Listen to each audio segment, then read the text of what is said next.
pretty interesting story with that. Hey, there's our guest. Yes. Hello, hello. So, ladies and gentlemen, we're going to table that discussion for a moment. Ladies and gentlemen, we have with us, okay, brother, forgive me if I mispronounce this, Panou, You got it. Panou. my There you man, go. Panou. On the Panou has first joined one. us. Good job.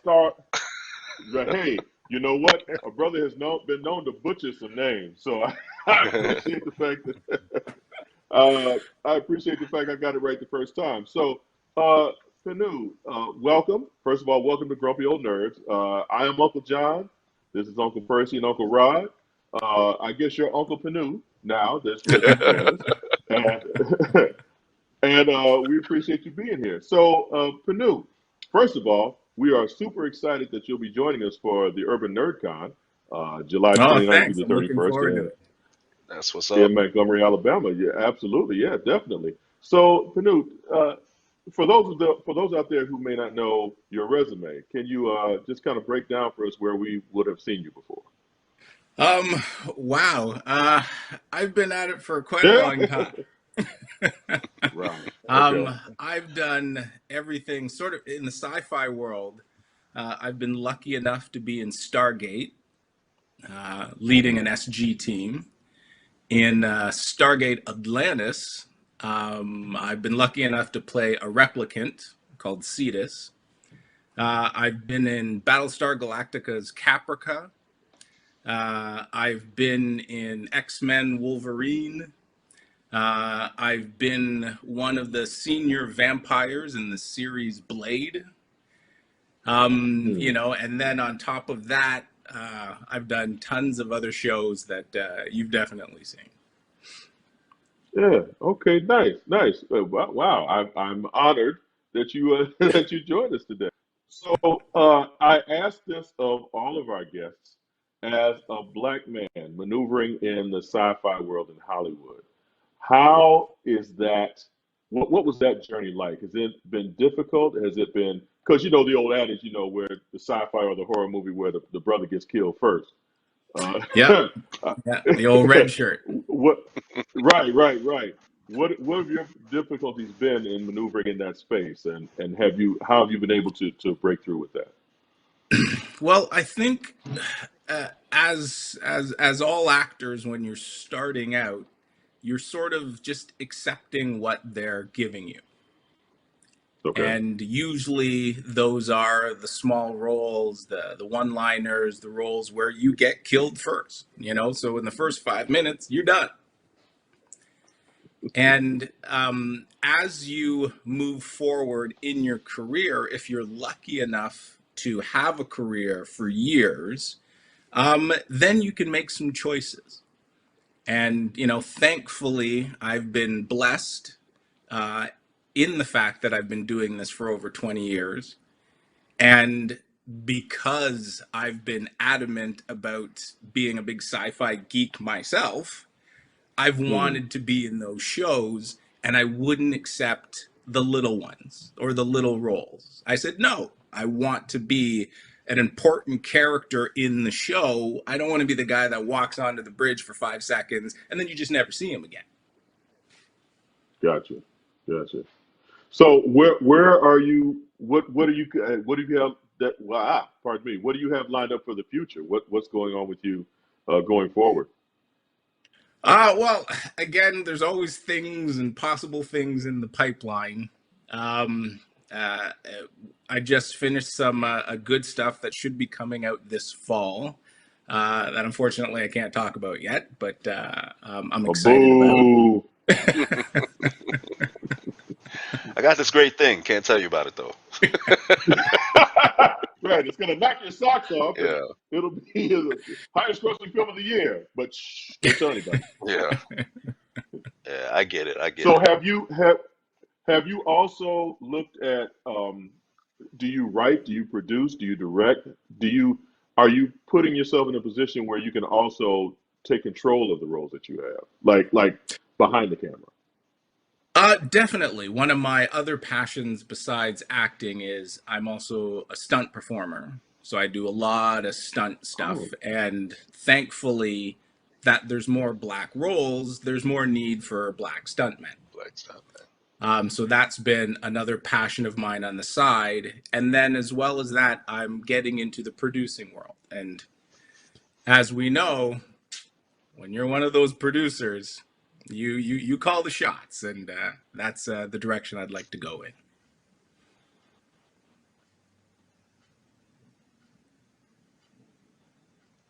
Did we lose him? Did he get stuck? Yeah, he got stuck. He got stuck. Okay. He got All right. stuck. I'll step in for a little bit. This tag in, but Panu, really quickly. One thing that I noticed, like I always have this thing. I don't know what it is, but like when I'm watching movies, I'll notice like the people in the background, and I see them, and then when I saw that you were gonna be at the Urban Nerd Con and you're gonna be our guest tonight, I was like, I've seen that dude. I've seen that dude, and like, in the movies you mentioned, like you mentioned Wolverine. I remember, yeah, I remember seeing him in that. You also, and I remember seeing you in Stargate also. Um, One thing that I wanted to ask you, I was kind of piggybacking off of what John mentioned was mentioned earlier, is that so is the process.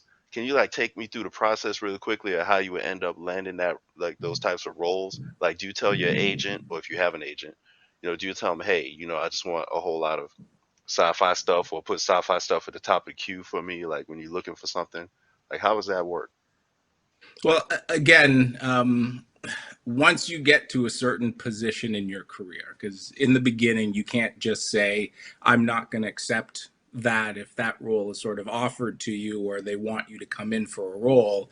You've got to say yes in the beginning because you've got to give yourself some credibility of, okay, that guy's a professional. He knows what he's doing. If I have him in my show, he's going to do a great job. And Okay. once I got to that place, that's when I talked to my agent and manager and said, look, I love this show that's coming out. It's the next version of Battlestar Galactica. It's Caprica, but unless it's something juicy, then I'm gonna have to say no. And Right. I waited and I waited, and then sure enough, something amazing came along, and then I was in half the series, so it was fantastic. Cool. So you mentioned stunt work earlier. So how did you start getting into that?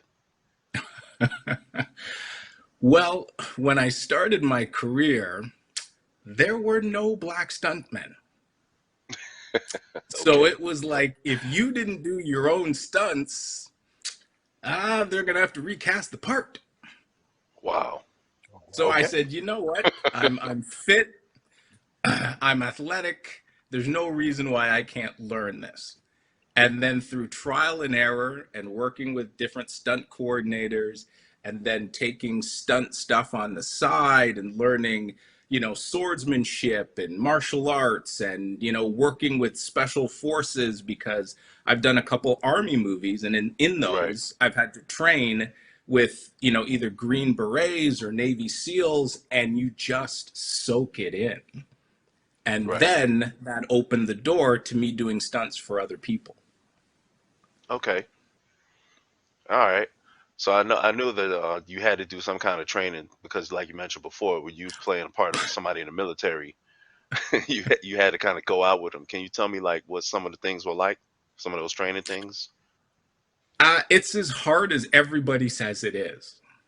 And if you're not ready for it, you're going to fall flat on your face because they put you through a boot camp just like they would put anybody else through a boot camp. And you need to know your stuff. And whew, let me tell you, it ain't easy. If you're willing to see it through, then it can be enjoyable. But I have so much respect for our men and women in uniform and what they do. Somebody's got to do it, and I'm glad it's them and not Right. me. Right. I could just imagine some of the stuff that my friends who were in the military. My dad was in the military and stuff he would tell me. So, I just imagine some of the things they have to do, and then operate later on after that.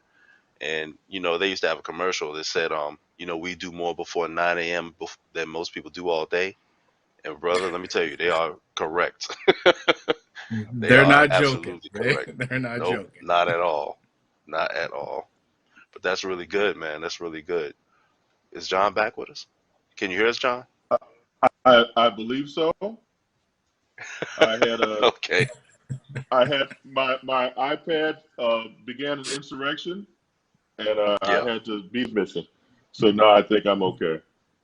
All right. Cool. Cool. But Well, I so noticed. I I just came Go in. ahead, John. Go ahead.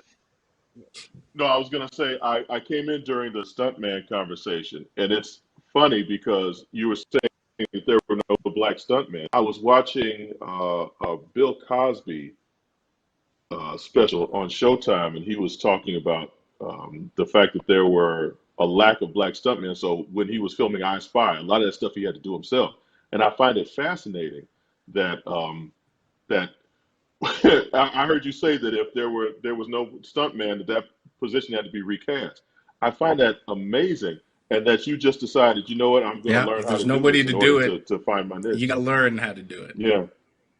And I think that's a great lesson to be learned is that if there is no way, you make a way, and I think you should Definitely. be applauded for that. Absolutely, absolutely. So go ahead, Rod. I'm sorry, I didn't mean to interrupt. Oh no, I I was got a just gonna question. say I know. Okay, go ahead, Percy. You got it. Uh-oh, from the booty chair. Come All on up, right. person. Yeah, from the booty chair. Okay. So I just retired. I just retired from my job. I'm 53. I'm overweight. How can I get thrown through a window? What? I think I That's the found my easy new. part. I found my no, but I got to be on. Make your wife under. Just an old man walking down the street and some alien just throws me through a window. I think I just found my new calling for my next 10 Well, years. there you So go. Just as long as your cardio is good, you'll be just fine. okay, sign me up.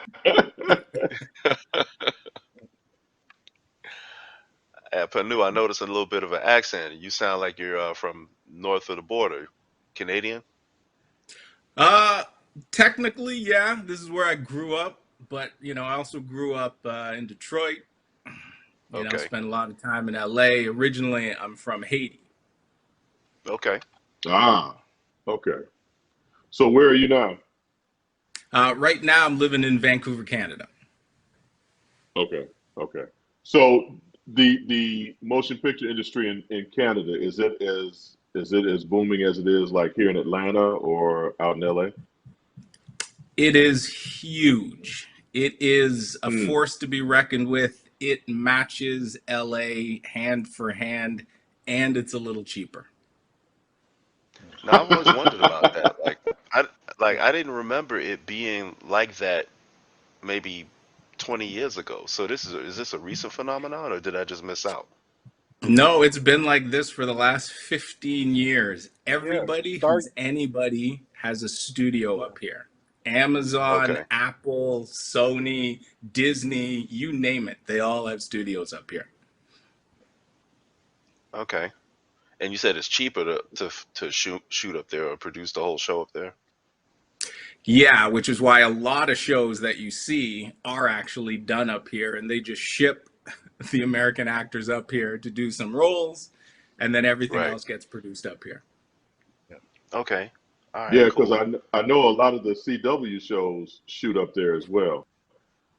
Yeah, Yep, that's just interesting. about Cool. all of them. Except for Black Panther, but I'm gonna keep that to myself.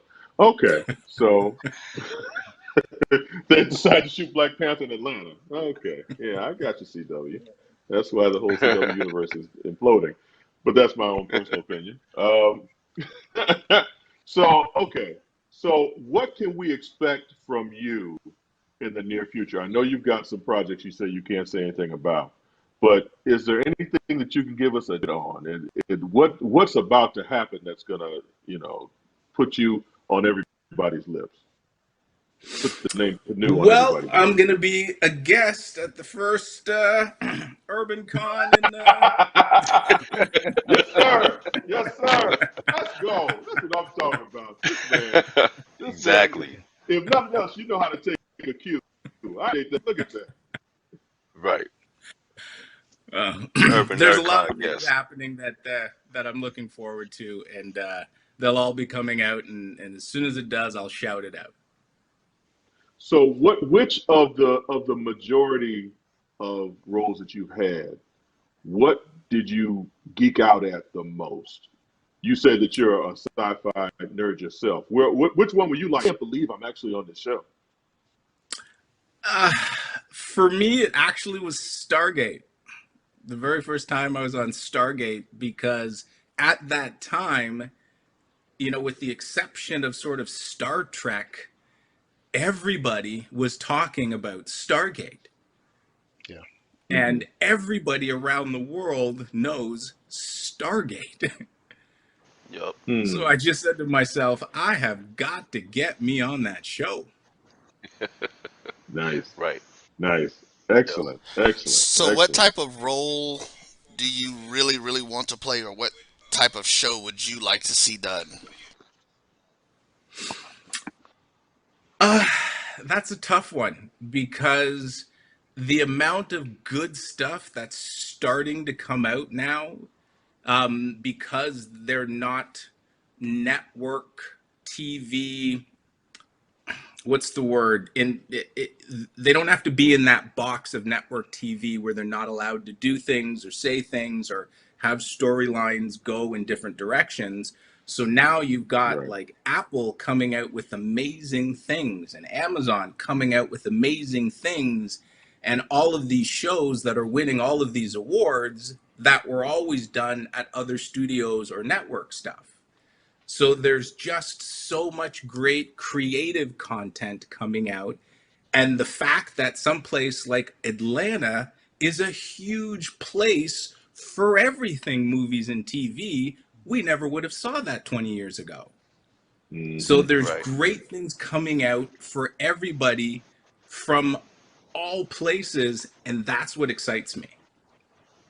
So, with so many platforms that can be explored, that your vision can be put through, is it easier now to maybe pitch something as opposed to, before? Now, I'm old enough with the gray on my beard to remember when it was ABC, NBC, and CBS. Right. And that was it. Big The three. TV shut the TV shut off after midnight. It was the national anthem, and there was static until maybe 5 or 6 o'clock in the morning. So, is it easier now to pitch these products to, because what we also see is a lot of the same actors being recycled. Like you'll see, they're using in Moon Knight. What's the actor's name in Moon Knight? Rod, Oscar help me Isaac. out. Oscar Isaac, who was in Moon Knight, but he was also in Star Wars. He was Poe Dameron, and all these different roles where they seem to be using the same actors. So let me rephrase my question again: how easy is it to actually break through with all the different streaming platforms that there are? Uh, Again, I think it just depends on being in the right place at the right time and having all your ducks in a row and having the talent to make it all Mm, happen when it does present itself. So we have okay, a bigger platform than we did before, and that's exciting. nice, excellent, That excellent. is true. Well, Rod, Percy, you have any other questions for our guest? Well, Yeah. we just started off. We just hit the ground running. Yeah. Percy, go ahead.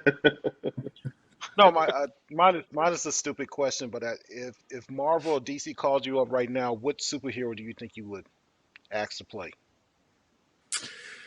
Uh, I honestly would love it if Marvel called me up, because they're expanding their universe and there's going to be some amazing new superheroes that are going to be on the horizon.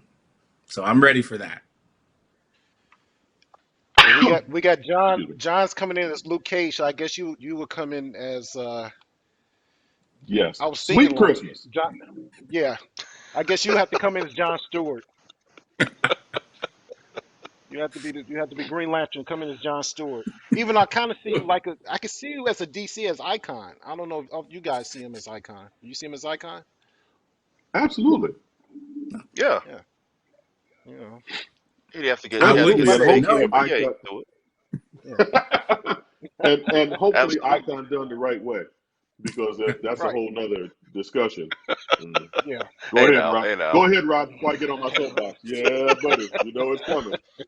Hey, I know we late in the game. I know we kind of hit the ground running, but I kind of wanted to hear what like your origin story was, like how you even got into acting.